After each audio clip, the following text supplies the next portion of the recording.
Assalamualaikum warahmatullahi wabarakatuh.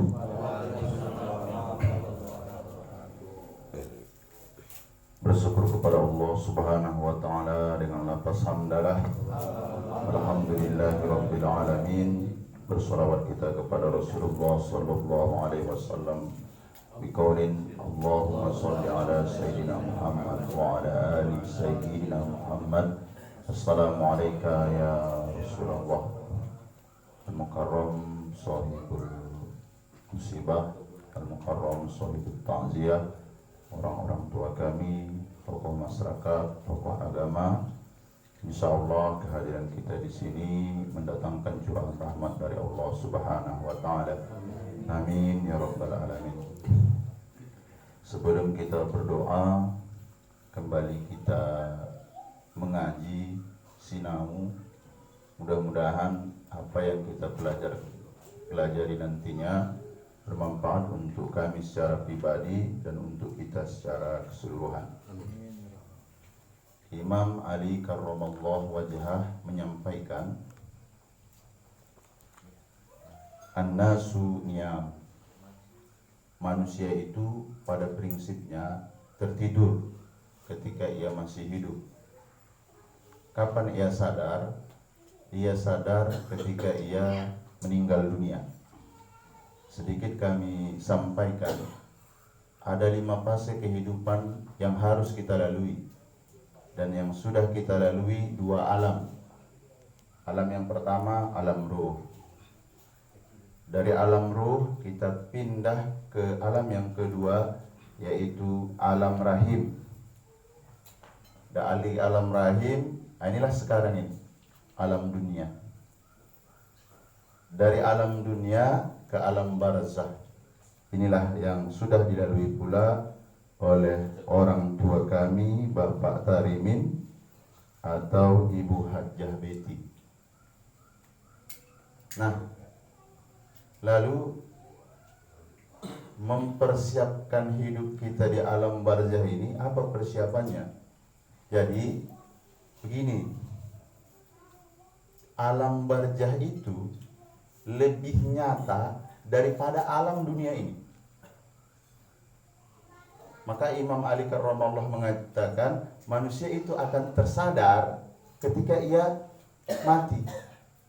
Mengapa seperti itu? Ketika kita masih hidup banyak sekali sebenarnya rencana-rencana.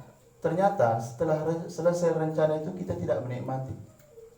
Ada seorang bapak rencana punya rumah, dibangunlah rumah mewah besar, nanti dengan harapan punya anak, cucu-cucu nanti di masa hari tuanya bisa ngumpul. Belum pun dia meninggal dunia, anaknya sudah menikah, sudah punya cucu.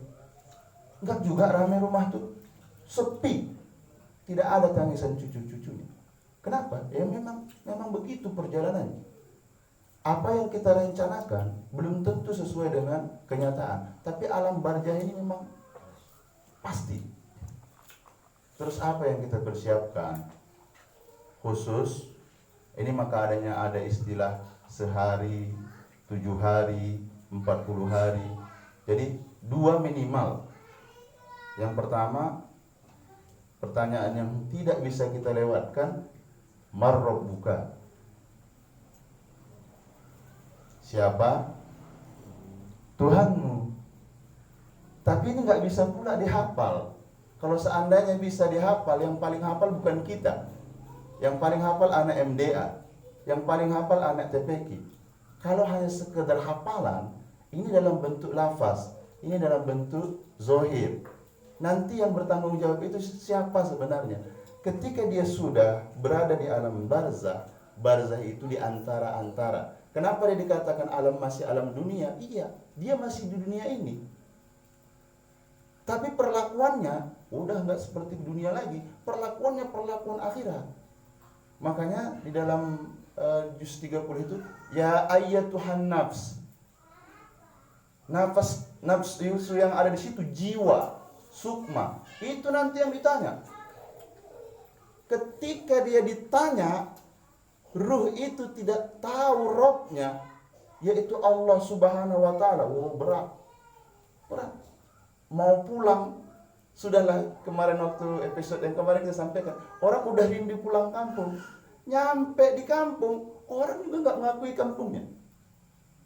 Bapak kalau mau ke Jawa, naik pesawat, itu dicek dulu.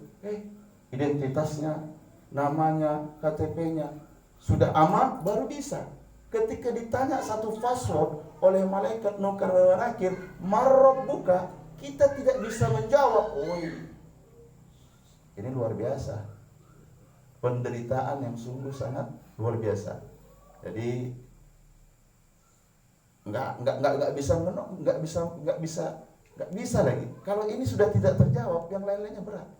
Makanya nggak ditanya itu berapa jumlah anakmu, berapa ini. Yang pertama itu ma'rifatullah, ilmu mengenal Allah Subhanahu wa taala. Tidak bosan kami menyampaikan, banyak-banyak baca istighfar. Apalagi mohon maaf yang sudah umur 40, 50, udah gantung sepatu kita ini Pak. Gantung sepatu. Setiap umur 40, 50 itu malaikat sudah setiap hari ngecek itu. Ini udah 40 nih, udah 60 nih. Kalau sudah di atas 60, itu Allah sendiri malu. Tapi kalau mohon maaf, dikasih kesempatan, belum juga. Sehebat-hebatnya pesilat di dunia ini, tidak ada yang bisa mengalahkan silatnya nukar wa nakir itu. Sekali pentung seperti ini, yang diput bukan fisik. Kalau fisik kita ini udah ada apa-apanya, kembali ke tanah. Tapi nafs, jiwa, sukmaru itu dipukul, menjerit. Siapa yang bisa menyaksikannya? Bapak lewat ke jalur 7, kalau di sana ada kambing Bapak lihat menetes air matanya, dia bisa menyaksikan itu. Bapak lewat jalur 7B sana, di sana ada pekuburan, bekokok ayam di sana, menetes airnya, bisa. Makhluk khusus. Kita tak sanggup. Kalau seandainya diizinkan Allah, kita tobat semuanya kita ini. Tobat. Yang kedua, apa yang harus kita kenal? Rasul. Apa yang kita kenal dari Rasul itu sifat-sifat baiknya. Mohon maaf, ada dia orang muslim, sholatnya baik, tapi kata-katanya kasar, nyakiti orang. Nah ini tidak muslim nih. Mohon maaf, muslim dalam arti kata tidak mencontoh apa yang karakter Rasulullah itu. Jadi ini sebagai wasilah saja. Jadi pertanyaan itu setelah kita dalami, kalau satu hari kita tidak lolos, diulang sampai 7 hari. Hanya sekedar menyanyikan marrok buka. Makanya mengingatkan kami minimal, Bapak Nadi juga sering 2 saja Pak, banyak baca istighfar, banyak baca sholawat. Mau tidur maaf, secapek apapun beruduk, istighfar, sholawat, sudahlah, istighfar, sholawat. Pak Ustadz, apa keutamaannya? Kita tidak usah bicarakan keutamaannya. Tugas kita sebagai hamba lakukan saja. Orang kita banyak dosa, walaupun kita banyak dosa, Allah kasih sehat, Allah kasih makan, Allah jaga anak istri kita, semua kebutuhan kita dicukupi Allah. Terlalu banyak nikmat yang Allah berikan kepada kita, masih sanggup kita maksiat di bumi Allah ini. Ini keterlaluan. Tapi Allah tetap ulur. Silakan. Besok mungkin taubat dia. Zuhur, silakan. Mungkin nanti maghrib, seperti itu. Jadi ini hanya sekedar kami menasihati diri kami. Mudah-mudahan apa yang kami sampaikan ini sekedar menambah ilmu pengetahuan kita, bisa pula kita bawa sebagai oleh-oleh dalam mengarungi bahtera kehidupan ini. Mari kita istighfar kepada Allah Subhanahu wa taala. Astaghfirullahaladzim.